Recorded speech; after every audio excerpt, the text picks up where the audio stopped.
আল্লাহ তাআলা বলতেছে, হে দুনিয়ার মানুষ, আমি আল্লাহ তোমাদের মধ্য থেকে তোমাদের জন্য এমন একজন নবী পাঠাইছি, যেই নবী কিনা তার জীবনের চেয়েও তোমাদেরকে ভালোবাসে।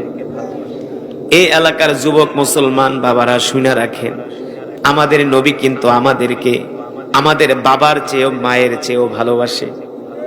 নবী বলেন, আমি আমার সন্তানের চেয়েও উম্মতকে ভালোবাসি, আমি আমার পরিবারের চেয়েও উম্মতকে ভালোবাসি। আল্লাহু আকবার। যেই নবী আমাদেরকে এত ভালোবাসে, ওই নবীকে আমাদের ভালোবাসার দরকার আছে কি আছে না? জোরে বলেন, আছে কি আছে না? আল্লাহু আকবার। সেই নবীকে আমরা আমাদের জীবনের চেয়েও ভালোবাসি, বাসি না? আল্লাহ আমাদের কবুল করুন, বলি আমিন। ওই বিশ্ব নবী দৌড়ায়া বাড়ির দিকে যাইতেছে।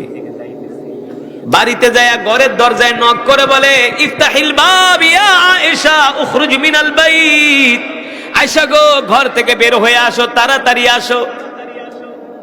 আম্মা জান আয়েশা বললেন, কেন গো আল্লাহর রাসূল? আল্লাহর নবী বলে, আনা জাইউন জিদ্দান। আয়েশা গো, ঘরে কোনো খাবার দাবার আছে কিনা দাও।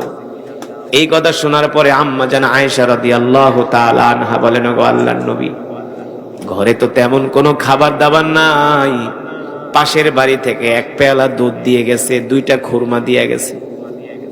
আল্লাহর নবী রাহমাতুল লিল আলামিন বলেন, এক পেয়ালা দুধ আর দুইটা খুরমা নিয়ে আসো। আম্মা জান আয়েশা রাদিয়াল্লাহু তাআলা আনহা ঘর থেকে দুধ আর খুরমা নিয়ে আসলেন। আল্লাহর নবী দুধের পেয়ালাটা হাতে নিয়ে, খেজুর দুইটা হাতে নিয়ে ওই গোলাম বেলালের দিকে দৌড় শুরু করছে। আম্মা জান আয়েশা বলে, আমি তো ভেবেছিলাম আপনি ক্ষুধার্ত। আল্লাহ রাসূল বলে, আয়েশা রে, আমি ক্ষুধার্ত, আমি অনেক ক্ষুধার্ত আয়েশা, আমার পেটেও ক্ষুধা। কিন্তু তুমি জানো না, মক্কার ওই রাস্তার মোড়ে একজন গোলাম আজকে 2 দিন যাবত না খায়া আছে।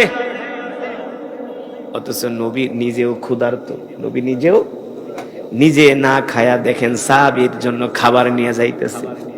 অথচ এখন পর্যন্ত বেলাল মুসলমান হয় নাই, খাবার নিয়ে যাইতেছে। এবার আল্লাহ নবী হযরত বেলালের সামনে যায়া বইসা বলে, গোলাম এদিকে আয়। আল্লাহ রসুলের কাছে এনে এবার রহমাতুল লিল আলামিন নিজের হাত দিয়া হযরতে বেলালকে দুধ পান করাইতেছে। বেলাল দুধ পান করে আর মনে মনে ভাবে, আমি আমার জীবনে আমার বাবাও কোনোদিন আমাকে এত আদর করে খাওয়ায়া দেয় নাই। হযরত বেলাল বলে, আল্লাহ রাসূল শুধু আমাকে নিজের হাত দিয়া দুধ পান করাই দেয় নাই, খুরমাগুলো ছিঁড়ে ছিঁড়ে বিচিগুলো বের করে করে হযরত বেলালের মুখে ঢুকায় দিতেছে। হযরত বেলাল বলে, আমার মাও কোনোদিন আমাকে এত সুন্দর করে আদর করে নাই, আমার মনে নাই। কিন্তু আল্লাহ নবী আমাকে এত সুন্দর করে আদর করতেছে। এখনো পর্যন্ত আল্লাহর নবী যে সে আল্লাহ রসুল, এই কথা এখনো হযরত বেলাল জানে না। হযরত বেলাল মনে করতেছে তিনি মক্কার কোনো অসাধারণ একজন যুবক, যার চেহারা এত সুন্দর, তার মনও এত সুন্দর, কিন্তু আল্লাহ রসুলের পরিচয় জানে না। আল্লাহর নবী বলে, এ গোলাম চলো, তোমার কাজগুলো আমি সম্পূর্ণ করে দেই, নালে তো তোমার মনিব তোমাকে আরো মারবে, তোমাকে আরো। ওই যে অর্ধেক জব পিসছে, অর্ধেক জব পিসে নাই। আল্লাহর নবী বলে, চলো তোমার কাজগুলো আমি কইরা দেই। এবার বেলালের হাত ধইরা বেলালের ঘরে আসছে, দেখে তার শরীরের মধ্যে জ্বর। আল্লাহ রসুলের গায়ে একটা চাদর ছিল, ওই চাদরটা হযরতে বেলালকে বলে, তুমি শুয়া পড়ো, তোমার গায়ে আমি আমার চাদরটা জড়ায় দিই, তুমি আরাম কইরা ঘুমাও। হযরত বেলাল বলে, আমি আরাম কইরা ঘুমাবো, আপনি কি করবেন? বলে, তোমার যে জবগুলো পিসা বাকি আছে, এগুলো আমি আমার নিজের হাত দিয়া পিষে দিব। হযরত বেলাল বলে, এমন উপকার তো কোনোদিন আমার ভাই বোনারাও আমাকে করে, আপনি কে? হযরত বেলালের এই কথা শুনে আল্লাহ রসুল বলে, তুমি ঘুমাও। আল্লাহ রসুলের গায়ের চাদর মোবারক হযরত বেলালের গায়ে জড়ায় দিলেন। বেলাল চাদর মুড়া দিয়া ঘুমায় গেল। আল্লাহ রসুল এশারের পর থেকে জব পিষতে শুরু করছে। আল্লাহ রসুল তো এমনি সুন্দর মানুষ, এমনি সুন্দর, যার মতো এত সুন্দর চেহারা আল্লাহ পৃথিবীতে আর কাউকে দেন। আল্লাহ রসুলের মতো এত রূপ, এত সৌন্দর্য, এত আকর্ষণীয় চেহারার অধিকারী পৃথিবীতে কেউ হয় নাই, এমনকি কোনো পয়গম্বরও না, ইউসুফ আলাইহিস সালামও না। আল্লাহ রসুল বলে আমার ভাই ইউসুফ হলো সাদা সুন্দর, আর আমি হলাম লাল সুন্দর। আমি হলাম, আল্লাহ রসুল যখন হাসি দিতেন তার চেহারাটা, তার গাল দুটি বেদেনার মতো লাল হয়ে যেত, এত সুন্দর ছিলেন আল্লাহর নবী। হযরত বেলাল বলে আমি এশারের পরে ঘুমায় পড়লাম, মধ্য রজনীতে ঘুমায় পড়লাম, শেষ রজনীতে আমার ঘুম ভেঙে গেল।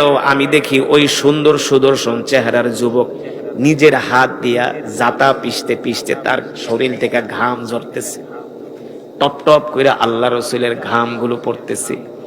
হযরত বেলাল বলে শুধু ঘাম না, আমি তাকায় দেখি আল্লাহ রসুলের হাতের মধ্যে জব পিষতে পিষতে ঠোসকা পড়ে গেছে, বড় বড় লাল লাল দাগ হয়ে গেছে।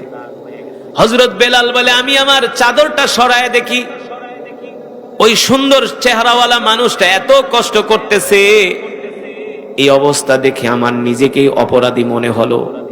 হযরত বেলাল বলে আমি ঘুম থেকে লাফ দিয়া বইসা পড়লাম, আর ওই সুন্দর চেহারার সুদর্শন যুবকের হাত দুইটা জড়ায় ধরে বলি, সত্যি করে বলেন কি আপনার পরিচয়, কোথায় আপনার বাড়ি, কোথায় আপনার ঘর?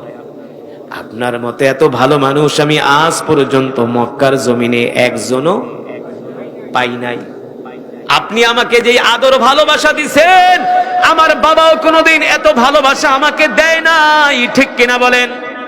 আমি এই মক্কায় মানুষের বাড়িতে গোলামি করি, কেউ আমাকে গালি দেয়, কেউ আমাকে থাপ্পড় মারে, কেউ আমাকে থুতু মারে, কেউ খাইতে দেয়, কেউ দেয় না। আমি হলাম একটা অবহেলার পাত্র, আর সেই অবহেলার পাত্র গোলামের ঘরে গোলাম। কি আমি শুধু গোলাম না, আমার বাপ গোলাম, আমার 14 গোষ্ঠী গোলাম। এমন একটা গোলামকে আপনি নিজের হাতে খাওয়ায় দিলেন, নিজের হাত দিয়া দুধ পান করায় দিলেন, নিজের চাদর বিছায়া ঘুম পাড়ায় দিলেন, আবার সেই গোলামের কাজ আপনি কইরা দিতেছেন। সত্যি করে বলেন কি আপনার পরিচয়?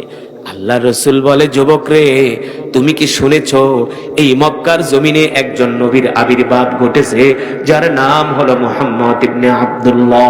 এই কথা শোনার পরে হযরতে বেলাল চিৎকার দিয়া বলে ওগো আল্লাহর রাসূল, আমি শুনেছি এই মক্কার জমিনে একজন নবীর আবির্ভাব ঘটেছে যার নাম হলো মুহাম্মদ ইবনে আব্দুল্লাহ। আল্লাহু আকবার। ওগো নবী আপনি জানেন না আমি মক্কার গলিতে গলিতে আপনাকে প্রতিদিন খুঁজি, কিন্তু মক্কার কোন কাফের আপনার পরিচয় আমার কাছে, আপনি কোথায় থাকেন সেটাও আমাকে বলে না, কিন্তু আমি তো আপনার জন্য ব্যাকুল, আমি তো আপনার জন্য পাগল পারা।